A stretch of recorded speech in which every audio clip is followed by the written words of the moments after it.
திருக்குறள் அதிகாரம் 12 நடுவு நிலைமை 117 கெடுவாக வையாது உலகம் நடுவாக நன்றிக்கண் தங்கியான் தாழ்வு நடுவுநிலையாக நின்று அறநெறியில் நிலைத்து வாழ்கின்றவன் அடைந்த வறுமை நிலையை கேடு என்று கொள்ளாது உலகம்.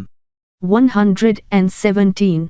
The man who justly lives, tenacious of the right, in low estate is never low to wise man's sight. The great will not regard as poverty the low estate of that man who dwells in the virtue of equity.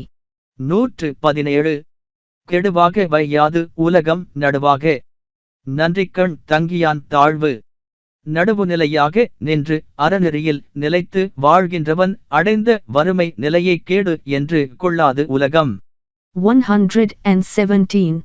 The man who justly lives, tenacious of the right, in low estate is never low to wise man's sight.